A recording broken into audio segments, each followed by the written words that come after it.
All right. So let's think about this for a while. So the reason I started my YouTube channel is I'm not a teacher, and I've heard a lot of people say this, that they are not experts, and I'm not an expert either.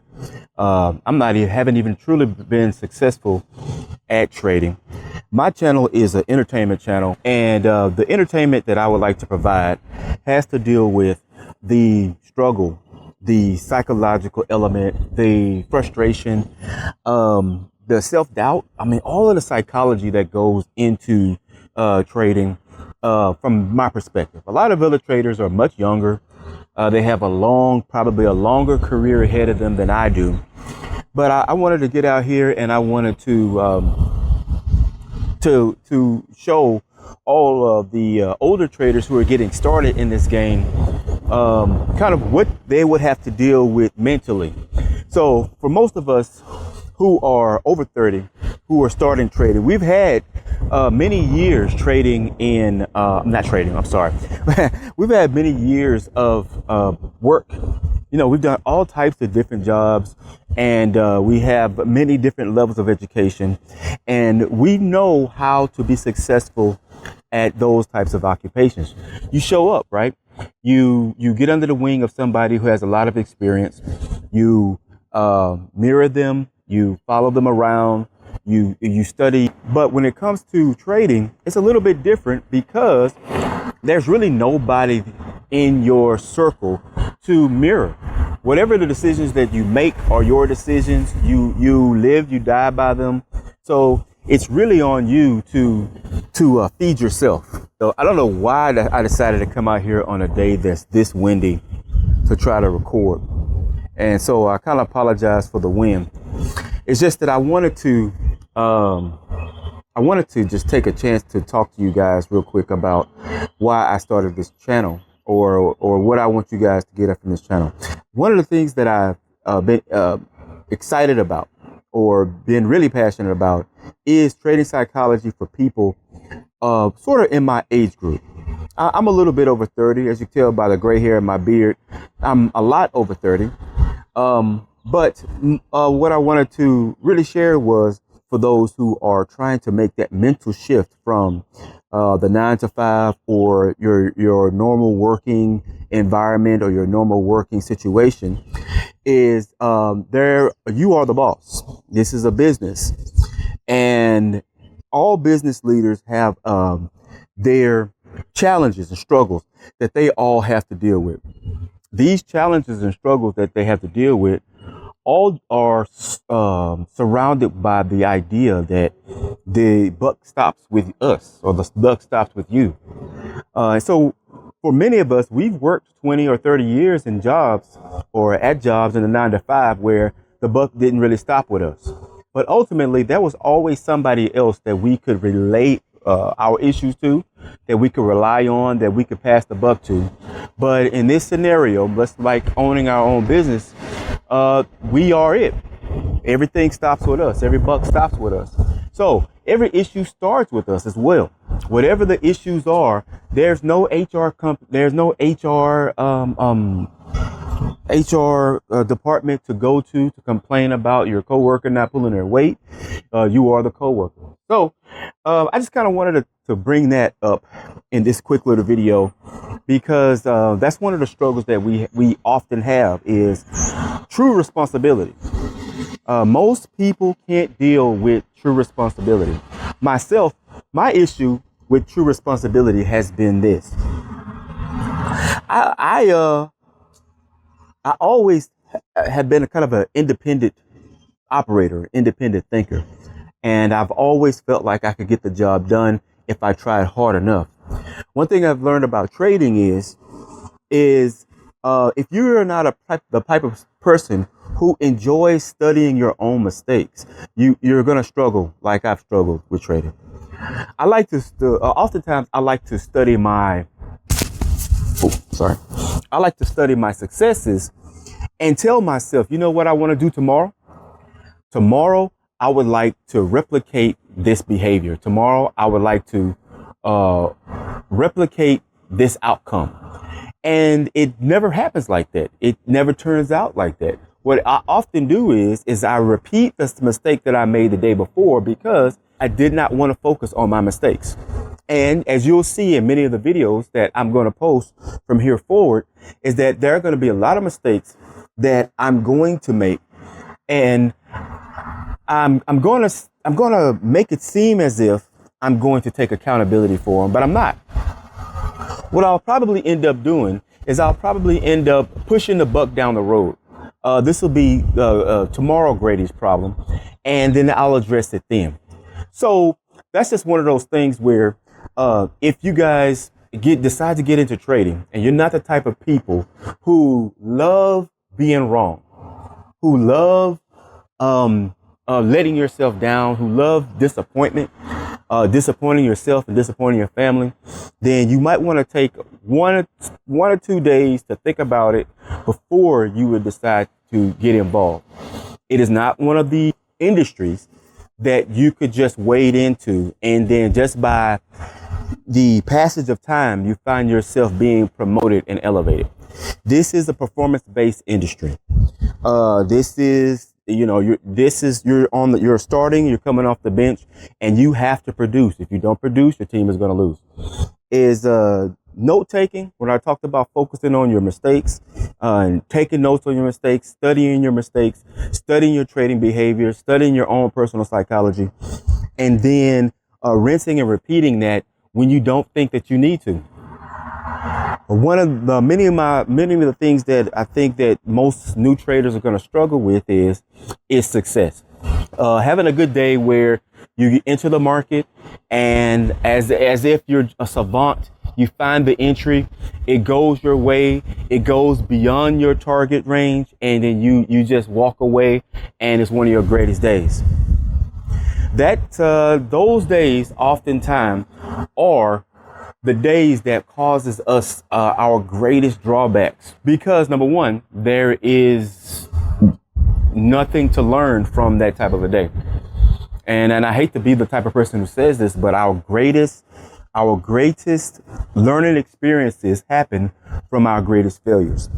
And honestly speaking, your first few years of trading will be your greatest failure. Whether it's an execution error, an emotional error, or whether it's an overestimation of your preparedness, right? You overestimate how prepared that you are. And once you start enjoying finding your mistake, finding your error, finding your misunderstanding, finding your ignorance, then that's when you'll really start to find some growth. And this conversation and this video is going to be a video that I'll probably make multiple times. It'll be something that I'll remind myself and remind you guys of, that this is just this is the way the market goes. And when I say the market, I'm talking about those who interact with the market more so than the market itself. There are experts that you could find who could tell you about the pricing algorithms, the way banks operate, the way the Fed operates, the way stocks and bonds operate. And I'll probably reiterate to you guys or repeat to you some of the things that they say, and I'll probably try to echo, repeat, or copy, mimic, the experts to tell you what I've heard them say. But I probably, you probably won't get that type of stuff from me. I just wanted to finish this conversation inside. So what I was saying before was, this conversation is probably going to be one that I'm going to have on a more regular basis. All of us in the space knows many of the big names. We know ICT, we know Ross Cameron, we know, I could go on and on. And these guys aren't typical, just to kind of coin a phrase from Ross Cameron. These people aren't typical. Their trading performances are probably above and beyond than the average. Their results are better. Their strategies are vastly different, but I think their attitude and their resilience and their stories are the things that have inspired me to continue to move this far. Um, the struggles that stories that they warned about are actually true. Many of the things that they said that they believed that we were going to encounter, yes, I think that's definitely what I've encountered. I didn't think I was going to be typical. I thought I was going to be above the curve, and I was right in the middle, right? I was right in the middle of the range when it comes to trading. I am super average. I'm super average, super typical, and all of the things that people who want to be successful at this in this industry struggle with. I just found myself right in the middle of that, right in the middle of it. Whether it's ego, revenge trading, no matter whatever it is, I found myself right in the middle of that, and and many people are thinking to themselves, well, why am I struggling? What am I having problems with? Why can't I do this and why can't I do that? And then a lot of times it's just because we have to first acknowledge how average we are when it comes to this. If we weren't born with silver spoons in our mouths, if we weren't born with families full of traders who all took us by the hand and walked us down the yellow brick road of trading, and every time we almost make a misstep, they put us right back on track, then yeah, we're gonna all struggle with these psychological problems. And don't get too turned off by the term psychological. You don't know how you're going to respond when you're funded the first time.